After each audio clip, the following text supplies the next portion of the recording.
ഒട്ടും താല്പര്യമില്ല. എങ്ങനെ നോക്കിക്കഴിഞ്ഞാലും അവൾക്ക് എന്നോട് ഒരു താല്പര്യമില്ലാത്ത രീതിയിലാണ് എന്നോട് പെരുമാറുന്നത്. ഭാര്യമാർക്ക് ശാരീരിക ബന്ധത്തിൽ താല്പര്യമില്ല, ഭർത്താവിന് അത് താല്പര്യം ഉണ്ട് താനും. ഇത് താല്പര്യമില്ല അല്ലെങ്കിൽ ഇതിനെ ഞാൻ എന്ത് ചെയ്യണം എന്നറിയാണ്ട് വേവലാതിപ്പെടുന്ന ഭാര്യമാരുണ്ട്. പുറത്ത് പറയാനുള്ള മടി കാരണം, അല്ലെങ്കിൽ എങ്ങനെയാ ഇങ്ങനത്തെ കാര്യങ്ങളൊക്കെ ഞാൻ വേറൊരാളോട് ഡിസ്കസ് ചെയ്യുക എന്നുള്ള ആ ഒരു നാണക്കേട് കാരണം പലപ്പോഴും വരാറില്ല.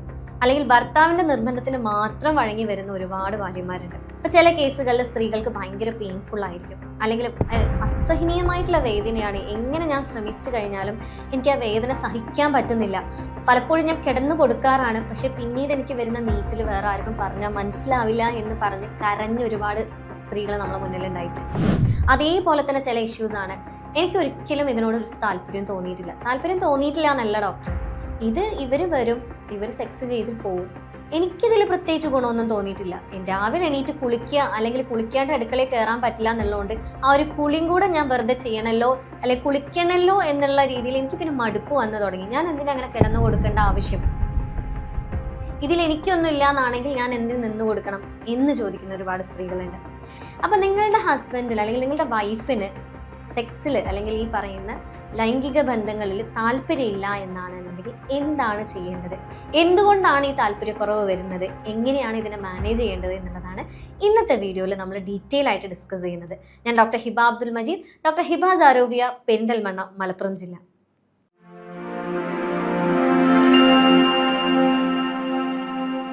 ഇന്നലെ കൂടെ ഒരു പേഷ്യൻ്റ് വന്നേ ഉള്ളൂ.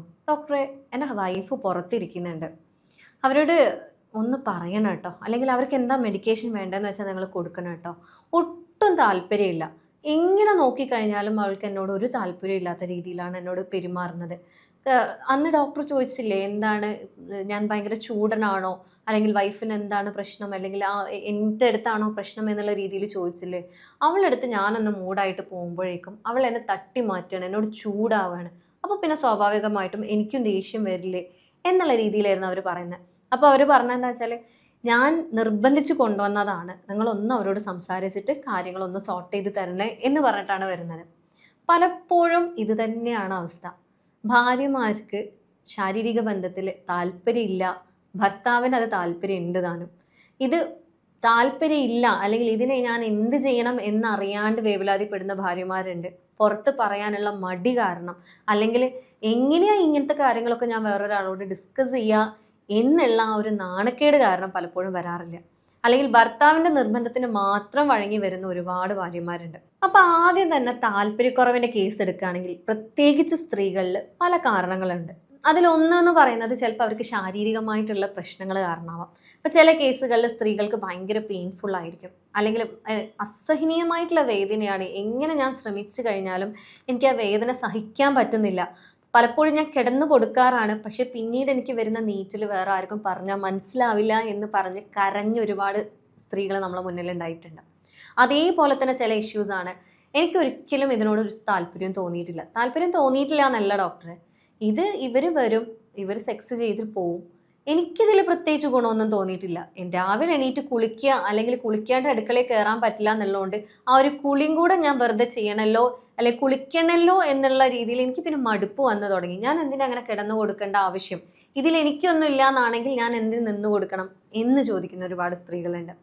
അതേപോലെ ചില കേസുകളിൽ ഇപ്പം അവർക്ക് ഭയങ്കരമായിട്ട് ടെൻഷനുള്ള ഒരാളാണ്, ഭയങ്കരമായിട്ട് സ്ട്രെസ്സിൽ നിൽക്കുന്ന ഒരാളാണ്, ഡിപ്രഷനുള്ള ഒരാളാണെന്നുണ്ടെങ്കിൽ സ്വാഭാവികമായിട്ടും ശാരീരികമായിട്ട് അവർക്ക് ഈ ഒരു താല്പര്യം ഉണ്ടാവില്ല എന്ന് മാത്രമല്ല, അവർക്ക് ആ ഉണർവ് ഇല്ലാത്തത് കൊണ്ട് തന്നെ ഈ ഒരു സെക്ഷൽ അറൗസലിന്റെ സമയത്ത് വരുന്ന ഫ്ലൂയിഡ് ഇല്ലാത്തത് കൊണ്ട് തന്നെ ഭയങ്കര ഡ്രൈനസ് അവർക്ക് ഫീൽ ചെയ്യും. അതേപോലെ ചില രോഗങ്ങൾ, ഇപ്പം ഷുഗർ ആണെങ്കിലും പ്രഷർ ആണെങ്കിലും കൊളസ്ട്രോൾ ആണെങ്കിലും ശാരീരികമായിട്ട് അവരെ ഭയങ്കരമായിട്ട് ക്ഷീണിപ്പിക്കുന്ന രോഗങ്ങൾ, തൈറോയിഡ് ആണെങ്കിലൊക്കെ അവർക്ക് ഇതിനോടുള്ള താല്പര്യം ഒന്ന് കുറയാനുള്ള ചാൻസസ് കൂടുതലാണ്. അതേപോലെ തന്നെ പറയാനുള്ളതാണ് മെനോപോസൽ ഏജ് എന്ന് പറയുന്നത്, അതായത് ഒരു 50കളിൽ അവർക്ക് താല്പര്യം കുറയും. അതേപോലെ ചില മരുന്നുകൾ കാരണം ഈ ഒരു താല്പര്യം കുറയാനുള്ള ചാൻസസ് ഉണ്ട്. അതേപോലെ ഇതിൽ പറയാനുള്ളത് ലൈഫ് സ്റ്റൈൽ എന്നുള്ളത് വളരെ ഇമ്പോർട്ടൻ്റ് ആണ്.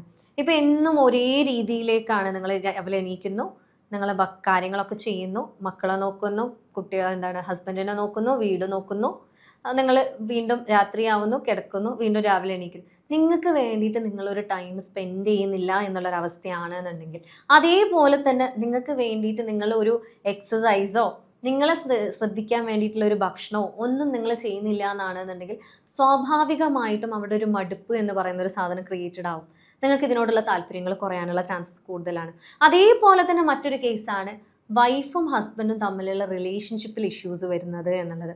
ഇത് പലപ്പോഴായിട്ട് നമുക്ക് ഡീറ്റെയിൽ ആയിട്ട് പറയേണ്ട ഒരു കാര്യമായിട്ട് തന്നെ വരാറുണ്ട്. പിന്നെ ഒന്നെന്നുള്ളത് ശ്രദ്ധിച്ചിട്ടുള്ളത് എങ്ങനെയാണെന്ന് വെച്ചാൽ, നമ്മളുടെ പ്രഗ്നൻസി ടൈമിൽ അല്ലെങ്കിൽ നിങ്ങൾ ആദ്യത്തെ ഒരു കുട്ടിയുടെ മദറാണ്, അല്ലെങ്കിൽ ആ ഒരു സ്ത്രീക്ക് ഒറ്റ കുട്ടിയെ ഉണ്ടായിട്ടുള്ളൂ, അത് കഴിഞ്ഞിട്ടുള്ള കാലഘട്ടത്തിൽ എന്തോ ഒരു താല്പര്യക്കുറവ്, എന്നോട് എന്തോ താല്പര്യക്കുറവ് കാരണമാണോ, അല്ലെങ്കിൽ എന്താണ് പ്രശ്നം, ഇങ്ങനെ ആയിരുന്നില്ല, ആ കുട്ടി ഉണ്ടാകുന്നത് വരെ ഞങ്ങൾ നല്ല നോർമലായിട്ട് നല്ല അടിപൊളിയായിട്ട് ഞങ്ങളെ സെക്സ് ജീവിതം കൊണ്ട് നടന്നിരുന്നു, ഞങ്ങൾ ഭയങ്കര ഹാപ്പി ആയിരുന്നു, പക്ഷെ ഇപ്പം അവൾക്ക് ഒരു താല്പര്യമില്ല, ഇനി താല്പര്യം ഇല്ലാണ്ട് അവൾ എനിക്ക് വേണ്ടി നിന്ന് തന്നാൽ പോലും ഭയങ്കര ഡ്രൈ ആണ്, അവൾക്ക് നല്ല പെയിൻ ഉണ്ടെന്ന് എനിക്കറിയാം എന്ന് പറയുന്ന ഒരുപാട് ഭർത്താക്കന്മാരുണ്ട്.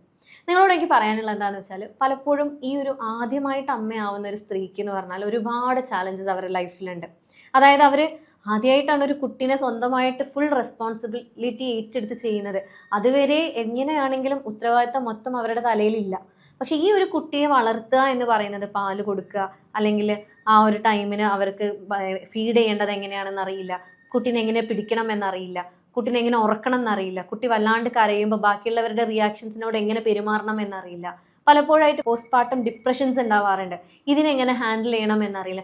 ഇങ്ങനെയുള്ള ഒരുപാട് കാര്യങ്ങളുണ്ട്. ചില ആളുകളുണ്ട് 5 വർഷമായിട്ടും ഡോക്ടർ ഈ പോസ്റ്റ്പാർട്ടം ഡിപ്രഷൻ ഒന്നും മാറില്ലേ എന്ന് ചോദിക്കാറുണ്ട്. പക്ഷേ പോസ്റ്റ്പാർട്ടം ഡിപ്രഷൻ മാത്രമല്ല, അത് കഴിഞ്ഞിട്ട് ഫോളോയിങ് ആയിട്ടുള്ള ഒരുപാട് കാര്യങ്ങളുണ്ട്, ഘടകങ്ങളുണ്ട്. അതായത് ഇപ്പം ഈ ഒരു ഭാര്യ എന്ന് പറയുന്നത്, അല്ലെങ്കിൽ ഈ ഒരു സ്ത്രീ എന്ന് പറയുന്നത്, അവരുടെ ലോകം ഇത് മാത്രമായിട്ട് മാറുന്നൊരു സമയം, അവരെ ഇതിലേക്ക് മാത്രം ചുരുങ്ങുന്ന, അവരുടെ കുട്ടിയിലേക്കും അവരുടെ വീട്ടിലേക്കും മാത്രം ചുരുങ്ങുന്ന ഒരു സമയം, അവർക്ക് ഒരുപാട് ഫ്രസ്ട്രേഷൻസ് ഉണ്ടാവും. ഈ ഫ്രസ്ട്രേഷൻസ് പോകാനുള്ള, അല്ലെങ്കിൽ ഇതിനെ ഇല്ലായ്മ ചെയ്യാനുള്ള ഒരു വിൻഡോ അല്ലെങ്കിൽ ഒരു സാഹചര്യം ആ വീട്ടിൽ നിങ്ങൾ ഒരുക്കി കൊടുക്കുന്നില്ല എന്നാണെന്നുണ്ടെങ്കിൽ, സ്വാഭാവികമായിട്ടും ഇത് ഇവരുടെ ലിബിഡോനെ ഇല്ലാണ്ടാക്കും.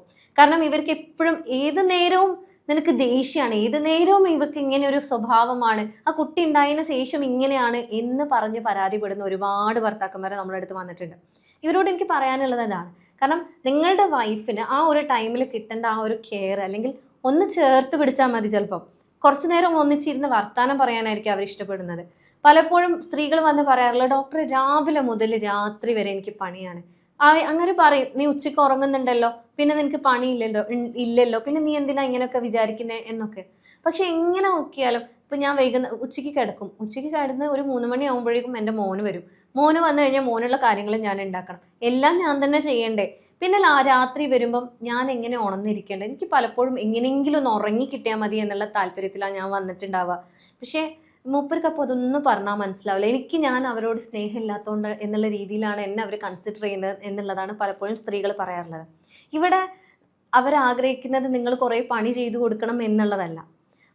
ഞാൻ ചെയ്യുന്ന ജോലിക്ക് ആരും എന്നെ കാണുന്നില്ലല്ലോ, എനിക്കൊരു വാല്യൂ ഇല്ലാണ്ടായി പോകുന്നുണ്ടോ, ഞാനൊന്നും ചെയ്യുന്നില്ല എന്നുള്ള രീതിയിൽ എന്നെ ഇല്ലായ്മ ചെയ്യുന്നുണ്ടോ എന്നുള്ള ആ ഒരു ഫീലിംഗ് ആണ് ആക്ച്വലി അവിടെ ആ ഒരു ബോണ്ടിങ്ങിനെ ഇല്ലായ്മ ചെയ്യുന്നത്. അതിനെ നിങ്ങൾ കണ്ട് നിങ്ങൾ അതിനനുസരിച്ചുള്ള രീതിയിൽ അവരോട് പെരുമാറുകയാണ് എന്നുണ്ടെങ്കിൽ ഓബ്വിയസ്ലി നിങ്ങളുടെ ബോണ്ടിങ് അവിടെ റെഡിയാവും. ഈ ബോണ്ടിങ് എന്ന് പറയുന്ന ഇഷ്യൂ ആണ് പലപ്പോഴായിട്ട് ഈ ഒരു താല്പര്യക്കുറവിൻ്റെ ഒരു ബേസ് ആയിട്ട് നമുക്ക് എപ്പോഴും കണ്ടിട്ടുള്ളത്. അതേപോലെ തന്നെ മറ്റൊരു മെയിൻ റീസൺ എന്ന് പറയാറുള്ളത് പലപ്പോഴും ഹസ്ബൻഡ് ആൻഡ് വൈഫ് തമ്മിലുള്ള കോൺഫ്ലിക്റ്റുകളാണ്.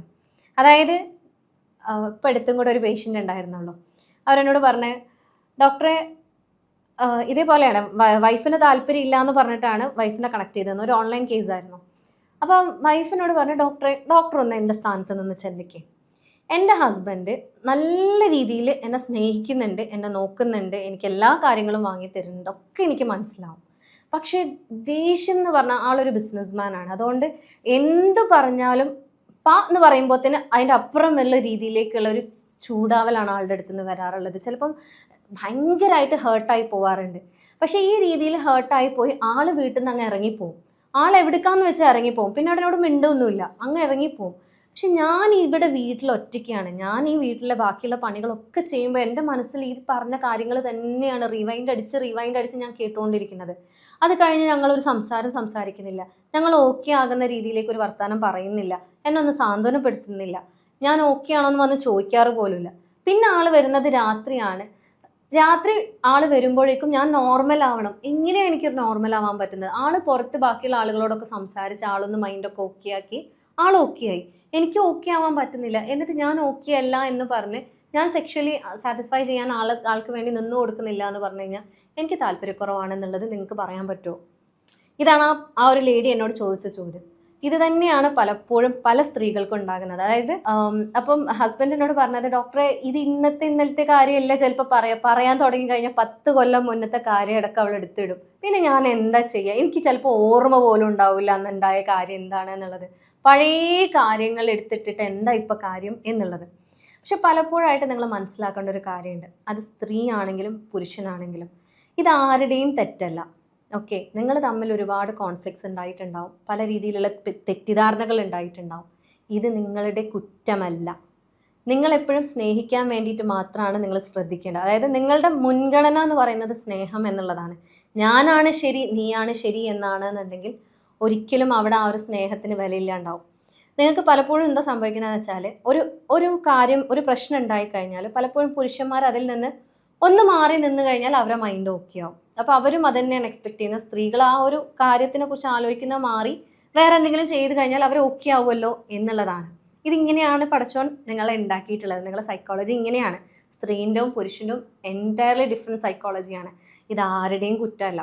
അപ്പോൾ ഇതിൽ പറയാനുള്ളത്, സ്ത്രീകൾ എന്താണ് ആഗ്രഹിക്കുന്നതെന്ന് വെച്ചാൽ അതിനെക്കുറിച്ച് സംസാരിക്കാനാണ്. പലപ്പോഴും പല കോൺഫ്ലിക്റ്റ്, പല കാര്യങ്ങളും ജസ്റ്റ് ഒന്ന് അവർക്ക് അവരുടെ മനസ്സിലുള്ള കാര്യങ്ങൾ അവരങ്ങ് തുറന്നടിച്ച് പറഞ്ഞു കഴിഞ്ഞാൽ അത് ചിലപ്പോൾ ഒരു കരച്ചിലുണ്ടാവും, ഒന്ന് ദേഷ്യപ്പെടും, ഒരു കരച്ചിലുണ്ടാവും, അതോടുകൂടെ അതങ്ങ് തീരും.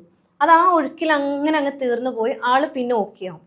പക്ഷെ അങ്ങനെ ഒരു വെൻഡിങ് ഔട്ട് സിസ്റ്റം അവിടെ ഇല്ല എന്നാണെന്നുണ്ടെങ്കിൽ നിങ്ങൾ 10 എന്നല്ല, ഇനിയിപ്പോൾ നിങ്ങൾ കല്യാണം കഴിച്ചിട്ട് 70 കൊല്ലമായിട്ടുണ്ടെങ്കിൽ പോലും ആദ്യത്തെ ആനിവേഴ്സറിക്ക് നിങ്ങളുണ്ടായ അടി അന്ന് വരെ അവർക്ക് ഓർമ്മ ഉണ്ടാവും. കാരണം സ്ത്രീകളുടെ മനസ്സിൽ ചില മുറിവുകൾ എന്ന് പറയുന്നത് അങ്ങനെയാണ്. അപ്പം നിങ്ങൾ തമ്മിൽ ഓരോ പ്രശ്നത്തിനെയും എങ്ങനെ ഹാൻഡിൽ ചെയ്യുന്നത്, നിനക്ക് എന്തെങ്കിലും പറയാനുണ്ടെങ്കിൽ പറ എന്ന് പറയുന്നതോടുകൂടെ ചിലപ്പോൾ സ്ത്രീകളൊന്നും പറയാണ്ടാവും. ആ ഒരു അതോറിറ്റേറ്റീവിലാണ് നിങ്ങൾ സംസാരിക്കുന്നത്. നിനക്കൊന്നും പറയാനില്ലേ, നിനക്ക് എന്തെങ്കിലും പറയാനുണ്ടെങ്കിൽ തുറന്നടിച്ച് പറ, എന്നാൽ നിങ്ങൾക്ക് തീരുമല്ലോ എന്നുള്ള രീതിയിലാണ് നിങ്ങൾ ഹസ്ബൻഡ് സംസാരിക്കുന്നതെന്നുണ്ടെങ്കിൽ അത് പറയാൻ പോകുന്നില്ല, പറയാൻ കഴിയില്ല അവർക്ക്. അപ്പോൾ എപ്പോഴും നിങ്ങൾ ആ ഒരു ഇമോഷണൽ കണക്ഷനോട് കൂടെ, അവരുടെ ലോജിക്ക് നടക്കുന്ന കാര്യമല്ല. എപ്പോഴും ഇപ്പോൾ ഹസ്ബൻഡ്സ് പറയുന്നൊരു പരാതിയാണ്, ഡോക്ടറെ പലപ്പോഴും എൻ്റെ വീട്ടിൽ പ്രശ്നങ്ങൾ ഉണ്ടാവാറുണ്ട്. അതായത് ഇപ്പോൾ ഞങ്ങൾ കൂട്ടുകുടുംബമാണ്, എൻ്റെ വൈഫും എൻ്റെ ഉമ്മയും തമ്മിൽ പ്രശ്നങ്ങളുണ്ട്. ഞാൻ ആരെ ഭാഗം നിൽക്കും? ഞാൻ 2 പേരെ ഭാഗവും നിന്നിട്ടാണ് ചിലപ്പോൾ സംസാരിക്കുക. പലപ്പോഴായിട്ട് ഞാൻ ഉമ്മനോട് ചിലപ്പോൾ ചൂടാവേണ്ടി വരും, ചിലപ്പോൾ ഞാൻ ഭാര്യനോട് ചൂടാവേണ്ടി വരും. പക്ഷെ ഞാൻ എന്താ ചെയ്യേണ്ടത് ഇതിൻ്റെ ഇടയിൽ നിന്നിട്ട് എന്നുള്ളതാണ്. പക്ഷേ ഇതിൽ നിങ്ങൾ ആക്ച്വലി ഒന്നും ചെയ്യേണ്ട ആവശ്യമില്ല എന്നുള്ളതാണ്. നിങ്ങൾ കേട്ടുകൊടുത്താൽ മാത്രം മതി. പലപ്പോഴും ആ ഒരു കേട്ടുകൊടുക്കൽ ചിലപ്പോൾ നിങ്ങൾക്ക് പോസിബിൾ ആവില്ല. കാരണം ആ കേട്ടുകൊടുക്കുന്ന ചിലപ്പോൾ ഉമ്മാക്കാണെങ്കിലും ഒരുപാട് കാര്യങ്ങൾ പറയാനുണ്ടാവും, ചിലപ്പോൾ നെഗറ്റീവായിട്ടുള്ള കാര്യങ്ങൾ പറയാനുണ്ടാവും. ഭാര്യക്കാണെങ്കിലും അങ്ങനെ ചെയ്ത് ഇങ്ങനെ ചെയ്ത്, ഞാൻ ഇനി ചിലപ്പോൾ ഇങ്ങനെ ചെയ്യും അങ്ങനെ ചെയ്യും എന്നൊക്കെ പറഞ്ഞ് ചിലപ്പോൾ ഭീഷണി രീതിയിലൊക്കെ ആയിരിക്കും അവർ സംസാരിക്കുക. പക്ഷെ ആ സംസാരിച്ച് തീർന്നോടുകൂടെ അവരുടെ മൈൻഡിലുള്ളത് അങ്ങ് തീർന്നു. അതോടുകൂടെ അത് തീർന്നോടുകൂടെ അവർ ഓക്കെ ആവും. അവർ ഓക്കെ ആയി കഴിഞ്ഞ് കഴിഞ്ഞാൽ പിന്നെ അങ്ങനെ സംഭവം അവിടെ ഉള്ളതായിട്ട് ഉണ്ടാവില്ല. പക്ഷേ ഈ ഓക്കെ ആവാനുള്ള, അല്ലെങ്കിൽ അവർക്ക് എന്താണെന്ന് വെച്ചാൽ അവരുടെ ആ ഇമോഷൻ എവിടെയെങ്കിലും എക്സ്പ്രസ് ചെയ്ത് കളയണം. അത് കളഞ്ഞിട്ടില്ല എന്നാണെങ്കിൽ ഇതിങ്ങനെ എന്താ പറയുക, നമ്മൾ ഈ കുറ്റിയിൽ പൈസ ഇട്ടിക്കുന്ന പോലെയാണ്. ഈ ഇമോഷൻസ് ഓരോ പ്രശ്നവും പെറുക്കി ആ ഒരു കുറ്റിയിലുണ്ടാവും. പിന്നെ അവസാനം ചെറിയ എന്തെങ്കിലും പ്രശ്നം വരുമ്പോൾ ഇതങ്ങ് പൊട്ടിത്തെറിക്കുക ചെയ്യാം. പലപ്പോഴും പല ഡിവോഴ്സിൻ്റെയും പല രീതിയിലുള്ള പ്രശ്നങ്ങളുടെ ഒരു ബേസ് എന്ന് പറയുന്നത് ഇതാണ്. അപ്പം ഈ ഒരു ഇമോഷണലായിട്ട് നിങ്ങൾക്ക് കണക്ട് ചെയ്യാൻ പറ്റുന്ന രീതിയിൽ അങ്ങോട്ടും ഇങ്ങോട്ടും സംസാരിക്കുകയാണെന്നുണ്ടെങ്കിൽ നിങ്ങൾക്ക് ആ ഒരു ബോണ്ടിങ്, ആ ഒരു കണക്ഷൻ തിരിച്ചു കൊണ്ടുവരാനും, ആ ഒരു ലിബിഡോ എന്ന് പറയുന്നത്, സ്ത്രീകൾക്ക് ആ ഒരു മെൻ്റൽ കണക്ഷൻ ഇല്ലാണ്ട് ഒരിക്കലും ഫിസിക്കൽ കണക്ഷന് തോന്നില്ല. അവരെ തൊടാൻ പോലും അവർ ആക്ച്വലി ആഗ്രഹിക്കില്ല. നിങ്ങൾക്ക് ആ ഒരു മെൻ്റൽ കണക്ഷൻ അവർക്ക് നിങ്ങളോട് ഉണ്ടെങ്കിൽ മാത്രമേ അവർക്ക് നിങ്ങളോട് ആ സ്നേഹം ഫിസിക്കലി തോന്നുള്ളൂ. പുരുഷന്മാർക്ക് നേരെ തിരിച്ചാണ്. പുരുഷന്മാർക്ക് ആ ഒരു ഫിസിക്കൽ കണക്ഷൻ ഉണ്ടാകുമ്പോഴാണ് അവർക്ക് ആ ഒരു ഇമോഷണൽ കണക്ഷൻ ഒന്നുകൂടെ കൂടുക എന്നുള്ളതാണ്. അപ്പം ഈ ഒരു ബേസിക് ഡിഫറൻസ് നിങ്ങൾ മനസ്സിലാക്കുകയാണെന്നുണ്ടെങ്കിൽ എൻ്റെ ക്ലിനിക്കിൽ ഞാൻ കണ്ടിട്ടുള്ള ഒരു 90% കേസസും ഈ ഒരു ബേസിലാണ് പ്രശ്നം തുടങ്ങിയിട്ടുണ്ടാവുക. ഇതിൻ്റെ തുടക്കം ഇങ്ങനെയാണ്, പിന്നീട് അത് രോഗങ്ങളായിട്ട് മാറിയിട്ടുണ്ടാവും, പിന്നീട് പല പ്രശ്നങ്ങളായിട്ട് മാറിയിട്ടുണ്ടാവും, പിന്നീട് അവർക്ക് വേദന കാരണമായിരിക്കാം, പിന്നീട് അത് ഓർഗാസം ഇല്ലാത്ത പ്രശ്നമായി മാറിയിട്ടുണ്ടാവാം. പക്ഷെ ഇതിൻ്റെ ഒക്കെ ബേസ് എന്ന് പറയുന്നത് ഇവിടെ നിന്നാണ് തുടങ്ങാറുള്ളത്. ഇതിൻ്റെ കൂടെ തന്നെ പറയാനുള്ള ഒരു കാര്യം എന്ന് പറയുന്നത് സെക്സിൻ്റെ സമയത്ത് നിങ്ങൾ ചെയ്യുന്ന കുറച്ച് മിസ്റ്റേക്സ് ആണ്. ഇതിൽ നിങ്ങൾ നിർബന്ധമായിട്ടും ശ്രദ്ധിക്കേണ്ട ഒരു കാര്യം എന്ന് പറയുന്നത് പുരുഷന്മാർക്കെല്ലാം പെട്ടെന്ന് മൂടാവും, പെട്ടെന്ന് ആ ഒരു കാര്യത്തിലേക്ക് ഇറങ്ങാൻ കഴിയും, പെട്ടെന്ന് കാര്യം തീർക്കുക, പെട്ടെന്ന് നിർത്തുക എന്നുള്ള രീതിയിലേക്ക് പോകാൻ കഴിയും. പക്ഷെ സ്ത്രീകളുടെ ശരീരം എന്ന് പറയുന്നത് കുറച്ചും കൂടെ സ്ലോ ആണ്. അതായത് ആ ഒരു മൈൻഡ് സെറ്റിലേക്ക് വരാൻ കുറച്ച് ബുദ്ധിമുട്ടാണ്, കുറച്ച് സമയം എടുക്കും ആക്ച്വലി. ഇനി അവർക്ക് എത്ര സ്നേഹം ഉണ്ടെങ്കിലും എത്ര ഇഷ്ടപ്പെടുന്നുണ്ടെന്നുണ്ടെങ്കിലും അവർക്ക് ആ ഒരു ബോഡി ആ ഒരു രീതിയിലേക്ക് ഹീറ്റപ്പ് ചെയ്ത് ആ ഒരു ഡിസയർ വരണമെന്നുണ്ടെങ്കിൽ കുറച്ച് ടൈം എടുക്കും. ആ ടൈം എടുത്ത് അവർ ആ ഒരു സ്റ്റേറ്റിലേക്ക് എത്തി അതിന് ശേഷം നിങ്ങൾ അതായത് നിങ്ങളുടെ ഫോർ പ്ലേ എപ്പോഴും ഭയങ്കര സ്ലോ ആയിരിക്കണം. നിങ്ങളുടെ ഫോർ പ്ലേ എന്ന് പറയുന്നത് നിങ്ങളുടെ ബെഡ്റൂമിൽ നിന്ന് മാത്രമായിരിക്കരുത്. ഫോർ പ്ലേ എന്ന് പറയുന്നത് ജസ്റ്റ് ഫിസിക്കലായിട്ട് ടച്ച് ചെയ്യുന്നത് മാത്രമല്ല, ഉമ്മ വെക്കുന്നതോ കെട്ടിപ്പിടിക്കുന്നതോ തലോടുന്നതോ ഒന്നുമല്ല ഫോർ പ്ലേ ആക്ച്വലി. ഒരു സ്ത്രീനെ സംബന്ധിച്ചിടത്തോളം അവരെ ഒന്ന് ചേർത്ത് പിടിക്കുന്നത്, അവരോടൊന്ന് സംസാരിക്കുന്നത്, അവരെ കൈകോർത്ത് നിൽക്കുന്നത്, അല്ലെങ്കിൽ ജസ്റ്റ് ഒന്ന് ഡിഫെൻഡ് ചെയ്ത് നിൽക്കുന്നത് പോലും, വെറുതെ ഒന്ന് നോക്കുന്നത് പോലും ആക്ച്വലി അവർക്കൊരു ഫോർ പ്ലേ ആണ്. സോ ആ ഒരു രീതിയിലേക്ക് നിങ്ങളുടെ ബോണ്ടിങ് ഫസ്റ്റ് സ്റ്റാർട്ട് ചെയ്യുക. ഈ ബോണ്ടിങ് എന്ന് പറയുന്നതാണ് ഫോർ പ്ലേൻ്റെ ഫസ്റ്റ് സ്റ്റെപ്പ് എന്ന് പറയുന്നത്. അതിന് ശേഷമാണ് ആക്ച്വലി നിങ്ങൾ ഇടയ്ക്കൊരു ശൃംഗാരവും അല്ലെങ്കിൽ ഇടയ്ക്ക് ടീസിങ്ങും കാര്യങ്ങളൊക്കെ കൊണ്ട് നടന്ന് പിന്നീട് നിങ്ങളെ ബെഡ്റൂമിലേക്ക് എത്തിക്കുക എന്നുള്ളത് പറയാൻ. ഇത് ഇത്രയും ലെങ്തി ആയിട്ടുള്ള ഒരു പ്രോസസ്സാണ്. ഇത്രയും നിങ്ങൾ ശ്രദ്ധിക്കുന്നില്ല എന്നുണ്ടെങ്കിൽ പലപ്പോഴായിട്ട് പലരും പറയുന്ന ഈ ഒരു സമയക്കുറവിൻ്റെ പ്രശ്നം പോലും ഇവിടെയാണ് പ്രശ്നം വരുന്നത്. കാരണം നിങ്ങൾ ഫോർ പ്ലേ ഇതിൽ ശരിയല്ലാത്തത് കൊണ്ടാണ് പലപ്പോഴും ഈ ഒരു പ്രശ്നം വരുന്നത്. അപ്പം നിങ്ങൾ റഷ് ചെയ്തിട്ട് കാര്യങ്ങൾ ഹാൻഡിൽ ചെയ്യരുത്. എപ്പോഴും സോഫ്റ്റ് ആൻഡ് ജെന്റിലർ ആയിട്ടുള്ള ടച്ചസ് ആണ് ഒരു സ്ത്രീനെ ഏറ്റവും കൂടുതൽ ഉണർത്തുന്നത്. ഇത് ഉണർന്നതിന് ശേഷം മാത്രമാണ് നിങ്ങൾ ആക്ച്വലി ഇതിലേക്ക് പോകുന്നത്, അല്ലെങ്കിൽ ഈ ഒരു സെക്ഷൽ ആയിട്ടുള്ള രീതിയിലേക്ക് പോകുന്നതെന്നുണ്ടെങ്കിൽ സ്വാഭാവികമായിട്ടും ഏതൊരു സ്ത്രീക്കും ഇതിനോട് താല്പര്യം വന്നു തുടങ്ങും. അപ്പം ഇനിയിപ്പോൾ ലിബിഡോ കൂട്ടാനുള്ള, അല്ലെങ്കിൽ ഈ ഒരു സ്ത്രീക്ക് എങ്ങനെ നമുക്ക് ലിബിഡോ കൂട്ടാൻ പറ്റും, എന്ത് മെഡിസിൻ കൊടുക്കണം എന്നൊക്കെ പറഞ്ഞിട്ടാണ് ചിലപ്പം ആളുകൾ വിളിക്കുക. അപ്പം ലിബിഡോ കൂട്ടാനുള്ള കുറച്ച് കാര്യങ്ങൾ ഞാൻ നേരത്തെ പറഞ്ഞതുപോലെ കാര്യങ്ങൾ ചെയ്യാം. അതേപോലെ തന്നെ നിങ്ങൾക്ക് ചെയ്യാവുന്നതാണ് അവർക്ക് ചില ഫുഡുകൾ വാങ്ങിക്കൊടുക്കുക എന്നുള്ളത്. അതായത് ഒന്നെന്ന് പറയുന്നത് മക്ക റൂട്ട് എന്ന് പറയുന്നതാണ്. അതായത് അവരുടെ ആ ഒരു സ്ട്രെസ്സിനെ കുറയ്ക്കാനും അതേപോലെ ഈ ഒരു സെക്ഷൽ ഡിസയർ കൂട്ടാൻ നന്നായിട്ട് ഹെൽപ്പ് ചെയ്യുന്നതാണ്. അതേപോലെ ഡാർക്ക് ചോക്ലേറ്റ്സ് വളരെ ഹെൽപ്ഫുൾ ആയിട്ട് കണ്ടിട്ടുണ്ട്. അതായത് ഈ പറയുന്ന ഫ്ലാവനോയിഡ്സ് എന്ന് പറയുന്നത് അവരുടെ ശരീരത്തിലുള്ള ആ ഒരു എക്സ്ട്രീമായിട്ട് സ്ട്രെസ്സായിട്ട് നിൽക്കുന്നതിന് ആൻറ്റി ഡിപ്രസൻ്റ് ആയിട്ട് വർക്ക് ചെയ്യുന്ന ഒരു സംഭവമാണ്. അതേപോലെ അവക്കാഡോ, അവർക്ക് ആ ഒരു ഹെൽത്തി ആയിട്ടുള്ള ഒരു ഫീലിംഗ്, ഒരു സ്റ്റാമിന കിട്ടാൻ വേണ്ടിയിട്ട്, ആ ഒരു ടയർഡ്നെസ് എപ്പോഴും ഇല്ലാണ്ടിരിക്കാൻ വേണ്ടിയിട്ട് ഹെൽപ്പ് ചെയ്യുന്ന ഒന്നാണ്. അതേപോലെ ഒന്നാണ് ആപ്പിൾ എന്ന് പറയുന്നത്, ഇവരുടെ ആ സെക്സ് ഡ്രൈവിനെ നന്നായിട്ട് കൂട്ടുന്ന ഒന്നാണ്. അപ്പോൾ ഇത്രയും കാര്യങ്ങൾ നിങ്ങൾ ശ്രദ്ധിക്കുന്നുണ്ട് എന്നുണ്ടെങ്കിൽ ഒരു പരിധി വരെ ആക്ച്വലി ഒരു മരുന്നും ഇല്ലാണ്ട് ഇത് സോൾവ് ചെയ്യാവുന്ന ഒരു പ്രശ്നം മാത്രമാണ്. പക്ഷെ ഇങ്ങനെയൊക്കെ ചെയ്തിട്ട് ഇതിൽ മാറ്റം വരുന്നില്ല, നിങ്ങൾക്ക് ഒന്നും ചെയ്യാൻ പറ്റുന്നില്ല എന്നാണെന്നുണ്ടെങ്കിൽ അവിടെ എന്തായാലും നിങ്ങളൊരു ഡോക്ടറെ കൺസൾട്ട് ചെയ്യേണ്ടതുണ്ട്. പരസ്പരം അങ്ങോട്ടും ഇങ്ങോട്ടും നിങ്ങൾ വെറുതെ കുറ്റപ്പെടുത്തിയോണ്ട് ഈ ഒരു പ്രശ്നം മാറാൻ പോകുന്നില്ല. കൂടുതൽ അകൽച്ച വരുമ്പോൾ കൂടുതൽ പ്രശ്നങ്ങൾ വഷളാവുകയുള്ളൂ. സോ ഇതിനെക്കുറിച്ച് കൂടുതൽ അറിയണം, അല്ലെങ്കിൽ ഇതിന് വേണ്ടിയിട്ട് നിങ്ങൾ കൺസൾട്ടേഷൻ ആഗ്രഹിക്കുന്നുണ്ട് എന്നുണ്ടെങ്കിൽ നിങ്ങൾക്ക് എന്നെ കോൺടാക്ട് ചെയ്യാവുന്നതാണ്. ഞാൻ ഡോക്ടർ ഹിബ അബ്ദുൽ മജീദ്, ഡോക്ടർ ഹിബ സരോവിയ, പെരിന്തൽമണ്ണ, മലപ്പുറം ജില്ല.